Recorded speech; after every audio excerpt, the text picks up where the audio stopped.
السلام عليكم ورحمة الله تعالى وبركاته. الحمد لله الذي بعث محمدا صلى الله عليه وسلم رحمة للعالمين وجعل دينه مبنيا على تسليم وتخفيف على المكلفين صلاة وسلاما على عباده الصفا صلى الله عليه وسلم. وفهمنا سليمان وكلا آتينا حكما وعلما وصحنا معلوم الجبال سبح وقلنا فاعلين. يا حي يا قيوم يا رب موسى وهارون يا رب ابراهيم يا رب محمد صلى الله عليه وسلم اجمعين. اللهم ارزقنا فهما وعلما وحكمة وعقلا وارزقنا حكمتك يا ابراهيم. اللهم افتح لنا فتوح العالمين وارزقنا حكم النبيين والعلماء العاملين حسن المرسلين وإمام المتقين برحمتك يا ارحم الراحمين. Alhamdulillah, syukur kita kepada Allah Subhanahu wa taala. Kerana pada malam ini kita dipertemukan lagi oleh Allah Subhanahu wa taala dan kita bersyukur kepada Allah Subhanahu wa taala kerana pada malam ini juga kita duduk dalam lingkungan main Maulidin Nabi sallallahu alaihi wasallam dengan mengenai peristiwa kelahiran Nabi Muhammad sallallahu alaihi wasallam merupakan insan yang agung, dan selain kita disuruh memperbanyakkan selawat pada junjungan besar Nabi Muhammad sallallahu alaihi wasallam, kita juga disuruh sentiasa menghidupkan sunnah-sunnah Nabi sallallahu alaihi wasallam. Bukan mari di hari kelahiran Nabi saja kita baru nak berselawat, kita baru nak menghidupkan sunnah, tapi marinya bulan Maulid Nabi SAW ini adalah untuk nak mentahqiqkan lagi bahawasanya bagaimana kelahiran Rasulullah SAW, dan kita disuruh sentiasa mengamalkan sunnah Nabi SAW. Hadis yang cukup masyhur yang selalu disebut oleh Rasulullah SAW, man tabassara bi sunnati inda fasadil ummati falahu ajru syahid. Barang siapa tabas dia itu yang berpegang kepada sunnah Nabi sallallahu alaihi wasallam, yakni ai bi'amal, dengan dia beramal, ainda di sisi ketika manusia, ainda fasadi ummati, ketika rosaknya manusia, yakni ketika dunia bermacam-macam jenis manusia begini hak begini, maka falahu ajru syahid, maka bagi mereka itu adalah pahala syahid di sisi Allah Subhanahu wa taala. Yakni kalaulah kita mati, kita menghidupkan sunnah Nabi SAW, maka kita akan mendapat mati syahid. Itu yang disebut oleh Rasulullah SAW. Jadi pada malam ini juga kita sambung kitab kita ini. قال المصنف قال المؤلف رحمه الله تعالى ونفعنا بعلومه وعلومنا في الدارين آمين يا رب العالمين. الباب السادس وعشرون في عقوبة اللواط. الباب السادس وعشرون في عقوبة اللواط. Bermula bab yang ke-26 pada menyatakan seksa bagi orang yang berliwat. Yakni tafsir pada kata orang yang berliwat itu lelaki yang jima tubuh laki-laki. Qala al-musannif rahimahullahu ta'ala wa nafa'ana bi'ulumihi wa ulumina fid darain amin ya rabbal alamin. Bab yang ke-26 ini pada menyatakan seksanya orang yang berliwat.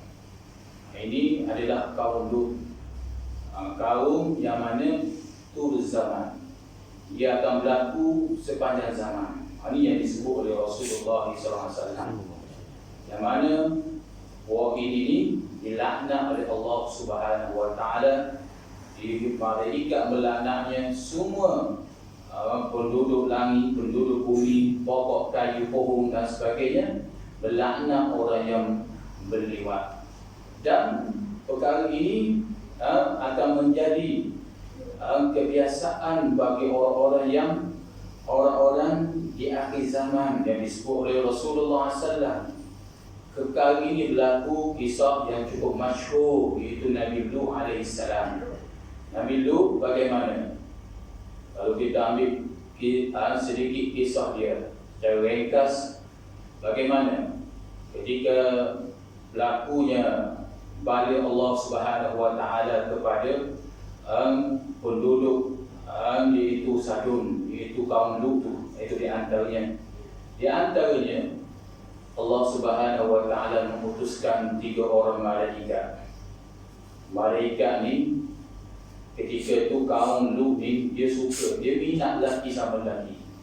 Dia patang tengok lelaki lelaki muda yang comel sikit, dia mesti datang cara deras. Bukan dia tengok mikir dulu, dia tengok dia pergi selalu. Itu buat Lut ni, kaum Lut yang tidak beriman kepada Allah, yang minat lelaki sama lelaki. Dia tengok lelaki tu, dia terus pergi. Suatu hari, sebagai ringkas ceritanya, suatu hari Allah Subhanahu wa taala putuskan, ini disebut dalam kitab, bahkan dicerita juga dalam Al-Quran. Suatu hari Allah Taala putuskan 3 orang malaikat. Yang mana malaikat ini dia menyerupai manusia. Dia menyerupai manusia yang tinggi, handsome, rambutnya hitam, comel. Malaikat ni 3 orang. Yang mana bila lelaki dia mari, 3 orang lelaki ni dia mari bertamu di rumah Nabi Lut alaihissalam. Ketika itulah Nabi Lut alaihissalam iaitu dia ada isteri dia. Yang mana isteri dia ni memberitahu, pecah rahsia lah orang kata.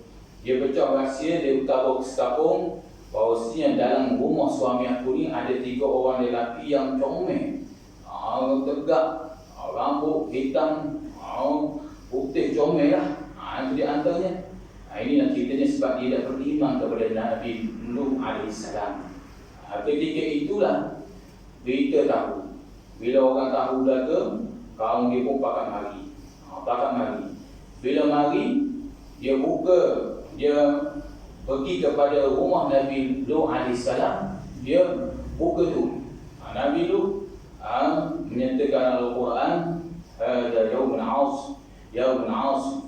Ini suatu bala Allah Subhanahu wa taala. Ini menunjukkan petanda daripada Allah Subhanahu wa taala. Dia mari kata. Dia tahu ada pemuda comel dalam rumah Nabi ni. Sebab apa? Sebab isteri dia yang tidak beriman kepada Nabi Lut, iaitu dia pergi. Ada cerita begitu. Tapi ada juga disebut dalam satu riwayat, walaupun ada anak Nabi Lut dan isterinya tidak beriman, tetapi 2 orang anak perempuan Nabi Lut beriman kepada Nabi Lut alaihissalam. Jadi bila dia mari, dia terus nak rogoh lelaki 3 orang ni.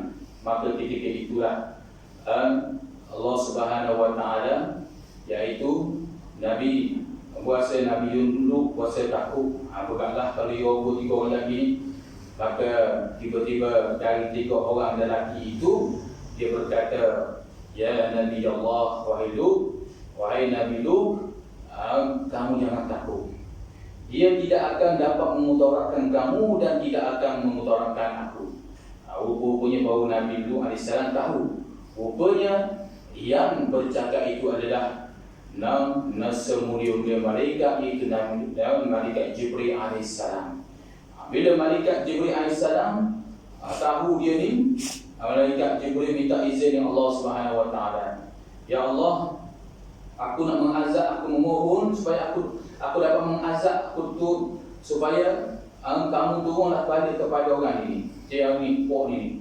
Lalu Nabi tu, malaikat ni Jibril ni, dia sapu. Dia sapu muka tu jadi buta. Dia cium, itu di antaranya. Jadi bila sekumpulan kaum Lut ni minat lelaki sama lelaki suka liwat ni, jadi buta tak nampak gagal sekali lah. Dia nampak. Bila begitu, maka Jibril alaihissalam bagi tahu kepada Nabi Lut, wahai Nabi Allah Lut, bahawasanya kamu mestilah subuh semakin hampir. Dekat subuh KI, Allah Subhanahu Wa Taala akan turunkan bala. Allah Taala akan turunkan bala. Bila Allah Taala turun bala, kamu panggillah kaum kamu yang beriman, anak kamu yang beriman kepada kamu. Kamu pergi dan jangan kamu berpaling. Jangan kamu tengoklah bagaimana berlaku ni. Lalu ketika itulah Jibril, ulama menyatakan sayap Jibril cukup besar, tapi sayap Israfil, iaitu Israfil. Israfil besar lagi dalam kitab Tarikhul Akbar dicerita bahawasanya ataupun dalam kitab Kashful Ghabiyah, sayap dia besar ni. Jadi Jibril ni sikit saja sayap dia korek bumi ni, dia akan dilikup. Jadi bila dia turun, dicerita oleh ulama mufassirin, ulama tafsir, iaitu yang mana juga batu yang batu daripada api neraka Allah Subhanahu Wa Taala juga dilontarkan, dilemparkan kepada ni penduduk ini. Sehingga riwayat ulama tafsir kata di batu tu ada nama seorang-seorang yang suka diliwat ni. Jadi ada ulama mufassirin kata Babu Tahir, arwah Babu Tahir, saya mengaji ni dulu, dia itu mati dah, dia buka pondok di Bumusah, dia orang tadi, dia cukup ahli dalam ilmu tafsir. Saya mengaji Tafsirul Ihsan dengan dia kata seperti mana dalam Al-Quran ini menyebut ketika mereka angkat tu betapa tingginya langit ini sehingga betapa tingginya bumi diangkat oleh Allah Subhanahu Wa Taala.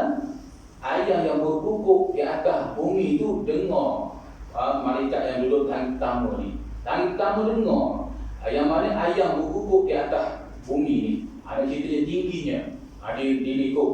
Itu di antaranya disebut oleh dalam kitab tafsir, dalam perbahasan dia. Jadi ketika itu Allah Taala azabkan dia. Azab turun bala, yang mana Allah Subhanahu Wa Taala kata wahai Nabi Lut, iaitu malaikat pesan pada dia, kamu pergi sendiri, jangan kamu berpaling-paling. Kerana kalau takut paling kan tengok betapa dahsyatnya. Tetapi ketika Nabi Lut AS dan kaum dia pergi, dia nampak, dia dengar betapa dahsyatnya azab Allah Subhanahu Wa Taala. Itu kaum Nabi Lut, Allah Taala timpulah azab selalu. Apatah lagi zaman kita sekarang ni, kita dah tengok pada negara lain. Kadang-kadang dalam negara kita sendiri, yang mana liwat ni, itu di antaranya. Allah Subhanahu Wa Taala boleh turun azab seperti Nabi Lut AS, tapi Allah Taala tangguh kerana ni kita mengingati peristiwa Maulidin Nabi sallallahu alaihi wasallam. Kerana rahmatnya Rasulullah SAW, kita juga sebagai umat marhumah, kita beruntung kerana kita duduk pada umat marhumah, umat yang dirahmati Allah, yang dikasih sayang Allah, maka Allah Ta'ala tangguh dulu azab. Allah Ta'ala akan balas azab ni, iaitu di akhirat kelak, begitu dahsyat sekali. Kalau kamu dulu buat liwat ke dan sebagainya, selalu. Bahkan dalam negara kita pun, kalau pemimpin yang dikaitkan dengan liwat ke, bahkan dia tidak ada maruah kadang-kadang. Dia tak ada maruah, dia rela nak juga jawatan, nak juga. Kalau kita tengok di Jepun macam mana, Jepun dikaitkan dengan rasuah, Jepun dikaitkan dengan khalwat, dengan perempuan, dengan mana lagi, dengan liwat, lelaki dan sebagainya. Dia tak ambil dah jawatan. Itu dia antaranya. Jadi perkara yang berkaitan dengan liwat itu, setengah ulama kata, kenapa kamu dituduh sebagai liwat sedangkan kamu tidak mengaku, kamu kata kamu tidak berliwat. Tetapi kata ulama mengambil kata-kata Sayyidina Ali karamallahu wajhah, kerana kamu duduk di kawasan itu, kamu dituduh liwat, maka jangan kamu menyalahi orang. Itu di antaranya. Lepas itu dah berlaku banyak. Ini timbul adalah panggil lebih jahat daripada binatang lagi. Ulama menyatakan liwat ni lebih jahat sungguh daripada binatang lagi. Binatang dia kena juga orang mana jantan, orang mana tina. Tapi orang lelaki ni dia jauh. Sebab tu lah golongan-golongan liberal ni yang panggil dia baru sebelum mentohan PS sebelum ni dia nak jaga ekor dah baru ni. Jaga ekor dah sekejap, tapi alhamdulillah dia tunduk sekejap. Tapi puak ni dia tidak akan insaf selagi tidak bagi azab Allah Subhanahu Wa Taala. Sebab itulah kita disuruh berjaga-jaga, lebih lagi kita kenal orang yang kita baik. Tu ingat pada dia bahawasanya jaga, bahawasanya azab Allah Subhanahu Wa Taala sentiasa menunggu orang-orang yang lewat ini. Jadi sebab itulah musannif rahimahullahu taala menyatakan bab liwat ini dia tidak mengenali siapa dia, tak kira. Selagi dia bernafsu binatang ataupun lebih jahat daripada binatang, maka dia akan liwat lelaki sama lelaki. Ini perbuatan yang sangat keji yang disebut oleh Allah Subhanahu Wa Taala. Hadis Nabi sallallahu alaihi wasallam, barang siapa mencium barang siapa akan kanak-kanak dengan keinginan, nescaya menyeksa akan barang siapa tu oleh Allah Ta'ala di dalam neraka 1000 tahun lamanya. Dan jika ada Ibrahim Khalilullah dan Nabi Musa Kalimullah dan Isa Ruhullah sekalipun, Nabi Sallallahu Alaihi Wasallam bersabda, barang siapa yang mencium ia akan kanak-kanak dengan keinginan, jadilah kanak-kanak lelaki ke perempuan ke, dia pegang hukumnya haram. Jangan ketika mana? Ketika dia bernafsu, dia rasa nafsu. Ataupun ulama kata dia pegang budak lelaki tu, dia pegang budak perempuan tu, maka dia berkeinginan, dia mengingati ibunya. Dia kata ibu dia beginilah, mak dia beginilah, dia pegang dengan bernafsu. Maka jawapan dia, nescaya Allah Ta'ala akan menyeksa akan dia dalam neraka 1000 tahun lamanya. Bayang 1000 tahun. Allah Ta'ala cukup marah liwat. Semua ulama kata zina tu jahat dah, tapi liwat ni banyak hadis di Nabi sekarang. Tengok musannif rahimahullahu ta'ala, dia nata dalam kitab ini, tengok panjang kita tengok. Bab zina panjang juga, tapi tak panjang seperti bab liwat. Musannif nata dalam kitab ini dan menunjukkan betapa jahatnya, kejinya, bahkan lebih keji daripada perbuatan zina. Liwat ini, na'udzubillah min dzalik. Ini bahaya. Sebab dia menyalahi nafsu.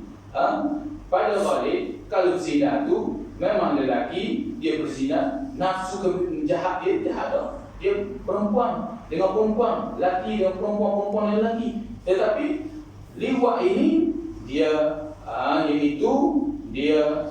liwat dengan sejenis, yang mana bukan setakat sejenis, iaitu yang mana yang dimaksud itu adalah tubuh yang dipenuhi dengan kekotoran. Itu disebut oleh para ulama. Yang mana Rasulullah sebut 1000 tahun lamanya, betapa azabnya. Na'udzubillah min dzalik. Ini bila kita takut, tu di akhir zaman dia akan muncul. Sebab itulah kita minta berlindung sama dengan Allah Subhanahu Wa Taala. Mungkin kita selamat. Kita tak tahu umat ni selepas kita ni. Selepas kita ni macam mana? Kalau sebuah negara itu dipimpin oleh orang yang dituduh sebagai liwat ataupun yang berkaitan dengan liwat, walaupun dia menafi, dia dikaitkan, maka kita bimbang sebuah negara itu hancur dengan liwat. Itu di antaranya fa'afshiz zina cukup masyhur, tapi liwat ini cukup akan berlaku. Dia tak kena siapa ni, tak kira orang tu orang berilmu ke, tidak berilmu ke, orang jahil ke, tidak jahil ke, dia akan berlaku perbuatan ini. Na'udzubillah min dzalik. Jadi Rasulullah SAW sebut, jika ada Ibrahim Khalilullah sekalipun, jika ada Ibrahim Khalilullah dan Musa Kalimullah dan Isa Ruhullah sekalipun, yakni dia tetap kena azab. Siapa begitu? Kalulah Ibrahim, Nabi Muhammad mustahil waktu itu, Rasul-Rasul mustahil perbuatan mereka tidak akan buat. Mereka sunyi dari maksum daripada perbuatan ya, bertakwa. Rasulullah kata jika dibuat perbuatan itu, tak buat. Kalau dia buat perbuatan itu, dia tetap kena azab walaupun dia orang mulia. Maka lebih lagi lah, walaupun dia tu guru sekalipun, walaupun dia tu lepas sekalipun, walaupun dia ustaz sekalipun, walaupun yang alim dengung sekalipun, kita mengapa akidah tauhid dalam kepala, berakidah bak sifat 20, bahas satu-satu, so ni berakidah mah, tapi kalau berlewat tetap dia mengaku Allah Subhanahu wa taala. Nauzubillah min zalik. Ini di antaranya jika ada Ibrahim Khalilullah sekalipun. Ini beza pula. Sebab apa kalau kita tengok sini Ibrahim ni dipanggil Khalilullah. Dan Khalilullah ni Habibullah, Khalilullah. Jadi Khalilullah ni ulama bahas ketika Nabi Ibrahim dia bertanya Allah Azza wa Jalla, dia disebut dalam kitab seperti mana disebut dalam kitab, sebab apa Ibrahim ni dipanggil Khalilullah. Khalilullah sebab apa? Nabi Isa Al-Masih ada sebab apa? Sebab Nabi Isa dia sapu. Dia pergi kat kubur tu, orang kaum dia kata kalau kamu betul beriman, kamu sapu, kamu buktikan kamu hidupkan orang yang telah mati bertahun-tahun ni. Dia pergi tepi kubur, dia sapu, itu setara orang tu. Tu dia ada tu panggil Isa Al-Masih. Dajjal Al-Masih juga berbeza. Dajjal Al-Masih sebab bawah tapak kaki dia licin, tapak kaki dia tegang, dia tapak begini. Nabi dia itu Dajjal ni ulama kata dia tapak kaki licin gitu, licin.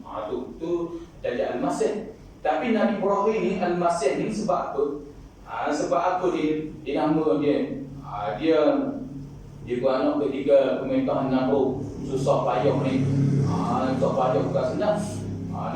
Namrud kumpul, dia buat seperti Firaun juga, dia kumpul orang lelaki tak boleh bermalam di rumah. Dia takut berlaku iaitu setubuh dengan isteri dan sebagainya. Dia tak pergi, takut lahir seorang lelaki yang akan menentang dia.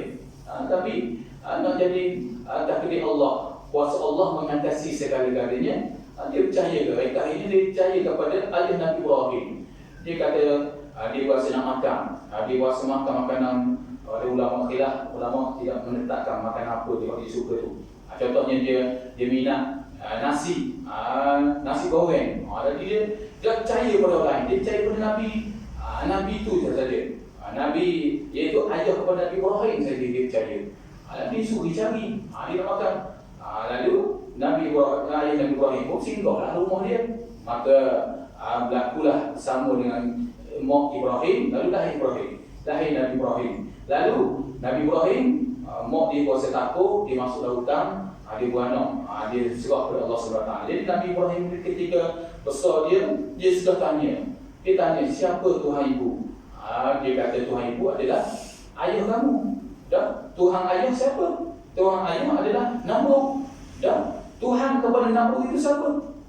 Mak dia jawab, selendang terus situ.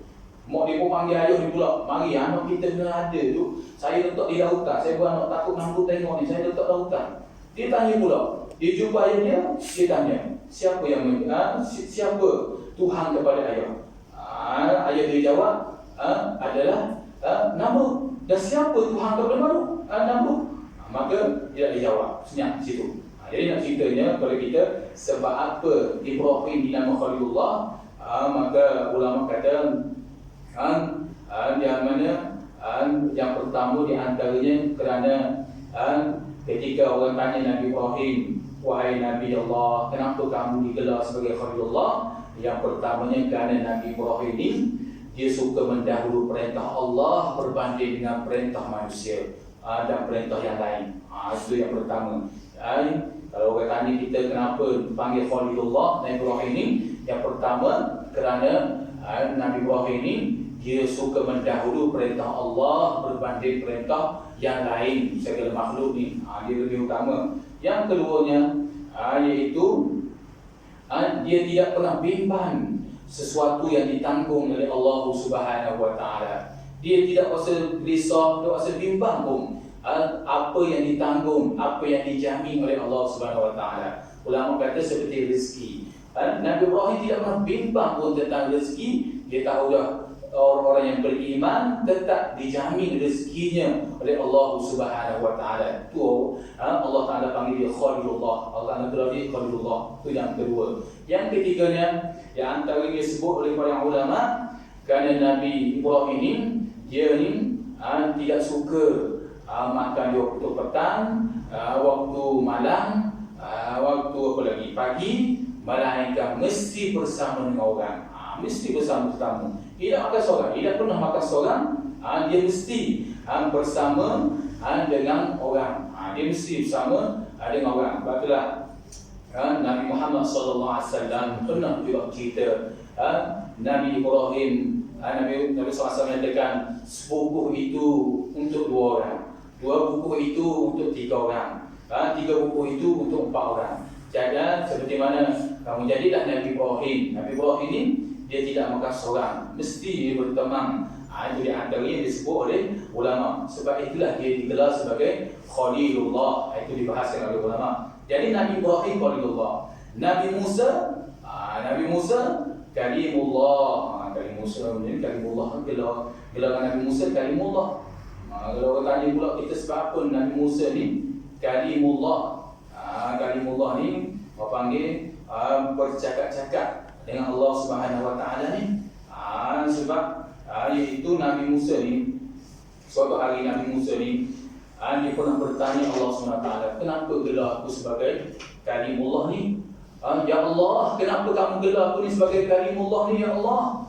Maka Allah Subhanahu Wa Taala menyatakan kerana Allah Subhanahu Wa Taala jawab, kerana kamu ialah gelaran itu kerana bukan kerana ibadah kamu, bukan kerana amaliyah kamu, dan bukan juga kerana yang lain-lain kebaikan kamu tu, tetapi engkau suatu hari Allah SWT cerita kepada Nabi Ibrahim. Nabi Ibrahim dia boleh tutup dengan Allah Azza wa Jalla, tutup akidah Ahlussunnah wal Jamaah, tutup Allah SWT tidak bersuara, tidak berhuruf, tidak itu akidah kita. Jangan menyatakan Allah bersuara dengan berhuruf, dengan apa lagi akidah kita. Tidak begitu. Allah ditutup, itu serah pada Allah SWT. Itu di antaranya. Jadi Allah SWT ceritalah kepada Nabi Musa AS. Allah Ta'ala cerita pada Nabi Musa, oleh kerana sebab aku dipanggil Kalimullah, Nabi Musa Kalimullah ni, kerana pada suatu hari Nabi Musa ni dia pelihara kambing iaitu mentua dia. Dia pegang kambing ayah tua dia lah. Dia pegang. Ketika dia pelihara ramai banyak ni, maka ada seekor kambing tu terlepas. Dia pun kejar, sehinggalah beberapa gunung. Orang dulu dia pegang kambing gunung, seperti gunung, sebab bila air jatuh dari gunung tu dia boleh buat takungan untuk beri makan kepada kambing. Sebab tu orang dulu dia pegang kambing di sekitar kawasan pegunungan, kawasan bukit-bukit, akan dia dapat tahan air dari bukit tu untuk beri minum kambing. Jadi kambing tu buat apa? Iaitu saya tengok dalam kitab yang dibahaskan ulama, iaitu di antaranya kambing itu lari beberapa gunung, lari. Kerana Nabi Musa pun kejar. Maka baru dapat. Bila dapat, Nabi Musa pun Allah SWT menyatakan, ketika kamu dapat, wahai Musa Kalimullah, ketika mendapat kambing itu, kamu ketika itu kamu tidak marah kepada kambing itu, kamu tidak emosi pun, kamu tidak stres pun, kamu tidak kata pun apa-apa, bahkan kamu kasih sayang kamu kepada makhlukku. Maka sebab itulah, oleh kamu sayang kepada makhluk aku ni, maka aku hadiahkan kamu sebagai iaitu Nabi Musa Kalimullah.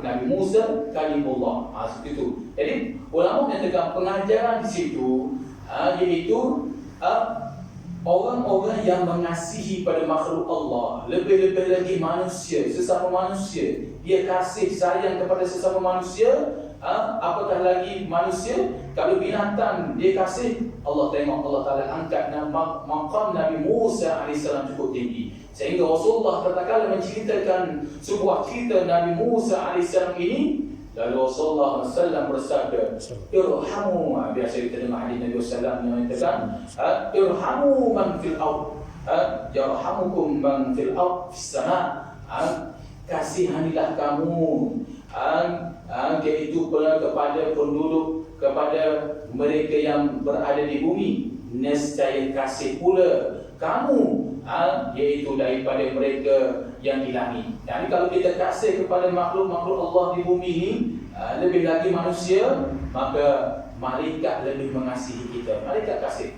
Ini seperti mana? Nabi Musa. Itu gelaran orang panggil, sebab apa panggil Nabi Musa Kalimullah. Dia ada gelaran masing-masing. Nabi Musa Kalimullah. Sehingga Allah Ta'ala beri kehebatan dia dapat bercakap dengan Allah Subhanahu Wa Ta'ala. Nak tengok dah apa? Dah tengok. Itu tengok. Hanya manusia yang dapat tengok zat Allah Subhanahu Wa Ta'ala ketika hidup sekarang ni adalah Nabi Muhammad Sallallahu Alaihi Wasallam. Itu di antaranya. Dan kita dapat melihat zat Allah itu ketika berada dalam syurga Allah Subhanahu Wa Ta'ala suatu hari nanti. Itu gelaran Nabi Musa. Nabi Musa AS Kalimullah. Nabi Isa Ruhullah. Nabi Musa ni Ruhullah ni, ulama menyatakan kerana Nabi Musa bukti bahawasanya manusia itu tidak asbab saja. Ada lelaki, ada perempuan tu asbab saja, ada anak. Allah Ta'ala boleh buat manusia tanpa ada bapa. Tengok Nabi Isa AS. Nabi Isa ada mak saja, ayah tak ada. Akan Allah Ta'ala tiupkan roh, mengutuskan malaikat tiup roh dalam iaitu dalam ibu Nabi Isa AS. Kita tengok itu bukti. Ulama menyatakan ahli sunnah kita dalam akidah kita bahawasanya bukti bahawasanya sesuatu itu hanya asbab saja. Makan boleh kenyang, minum dapat yang dahaga, asbab saja. Hakikatnya Allah Subhanahu Wa Ta'ala. Maka begitu juga ada anak itu hanya asbab saja. Ada ibu tu ataupun ada ayah itu asbab saja ada anak. Itu begitu juga muqabalah akasnya.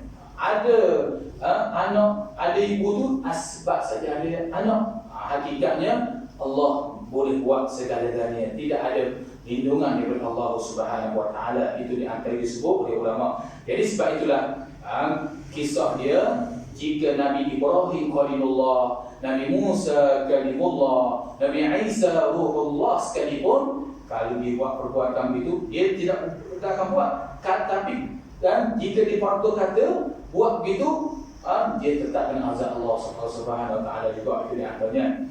Qala al-musannif rahimahullahu ta'ala wa nafa'ana bi'ulumihi wa 'ulumina fid darain amin ya rabbal alamin. Apabila mandi, sabda Nabi sallallahu alaihi wasallam, apabila mandilah orang yang berliwat di dalam air laut, maka tiada datang ia orang yang berliwat itu pada hari kiamat melainkan junub jua. Yakni dia tetap dikira orang yang berhadah besar juga. Tengok, dosa dia tidak diampun oleh Allah Subhanahu Wa Ta'ala, melainkan dia taubat dengan sungguh-sungguh, insaf sungguh, maka baru Allah Ta'ala terima taubat dia. Itu di antaranya. Kesan liwat ni lebih dahsyat lagi. Sehingga ulama kata lebih dahsyat daripada zina lagi, kerana dia menyalahi iaitu tubuh. Dia masuk di tubuh itu sangat keji, sangat jahat itu. Dia seperti kelakuan binatang. Maka sebab itulah ulama menyatakan perbuatan dia tidak dimaafkan oleh Allah Subhanahu Wa Ta'ala, melainkan dia betul-betul bertaubat insaf sungguh, tidak akan mengulang sungguh-sungguh, maka Allah akan menerima taubat. Itu di antaranya na'udzubillah min zalik. Itu bahaya, na'udzubillah min zalik. Hadis Nabi sallallahu alaihi wasallam, barang siapa mencium ia barang siapa akan kanak-kanak dengan keinginan, nescaya mengekan akan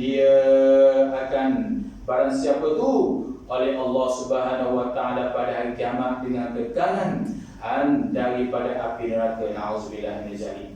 Jadi barang siapa diri cium saja dia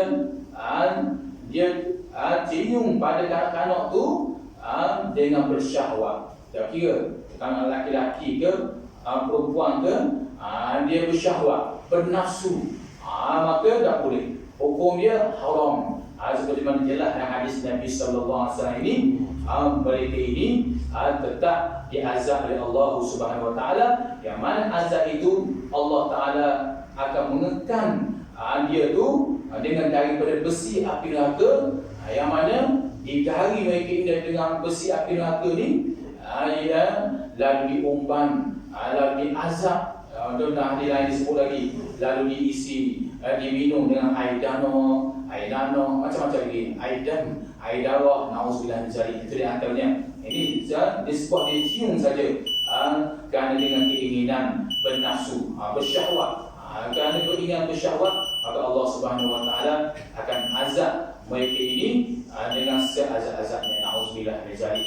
Sebab itulah perkara yang berkaitan dengan liwat kita selalu, sebab itulah setengah ulama menyatakan kita disuruh banyak membaca inna anzalnahu fi lailatin.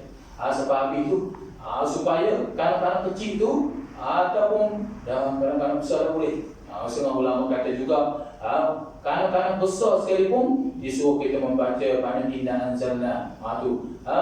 Setengah ulama lagi suruh baca Bismillahirrahmanirrahim, iaitu 700 lebih. Ada ulama kata 100 lebih, iaitu 780. So baca Bismillahirrahmanirrahim, Bismillahirrahmanirrahim, Bismillahirrahmanirrahim. Iaitu minta pelihara Allah Ta'ala daripada itu. Nampak kanak-kanak ni dia macam bernafsu sikit dah, bernafsu 2 kali ni dah ni. Maka cium dalam air tu, baca inna anzalna 3 kali, minta Allah Ta'ala pelihara dia. Itu di antaranya daripada perbuatan yang sangat kecil. Nauzubillah min zalik. Hadis Nabi sallallahu alaihi wasallam, barang siapa mencium barang siapa akan dengan keinginan dan saya melaknatkan dia oleh Allah Subhanahu wa taala dan segala malaikat dan segala manusia sekalian yang mereka itu. Barang siapa yang mencium dia akan dengan keinginan. Jadi dari situ apa yang kita dengar pada malam ini, mudah-mudahan ia menjadi manfaat kepada kita semua. Mudah-mudahan Allah Subhanahu wa taala sentiasa meletak kita dalam rahmat-Nya dan kasih sayang-Nya, dan sentiasa mendapat keberkatan hidup daripada Allah Subhanahu wa taala. Jadi sekali itulah pada malam ini, wallahu a'lam bishawab. Bismillahirrahmanirrahim. Ya Rabbana lakal hamdu kama yanbaghi li jalali wajhika al-'azim wa ta'ala. Allahumma jam'ana hadha jam'an marhuma wa tafarraqna bi ba'di tafarruqan ma'suma wa la taj'al lana fihi 'ala ma'ana shaqiyya. Allahumma ila akhir kalamina min ad-dunya 'inda tadina qawl la ilaha illallah, la ilaha illallah, la ilaha illallah Muhammad sallallahu alaihi wasallam. Rabbana atina fid dunya hasanah wa fil akhirati hasanah wa qina 'adzabannar. وصلى الله على سيدنا محمد وعلى آله وصحبه وسلم والحمد لله رب العالمين. السلام عليكم ورحمة الله تعالى وبركاته.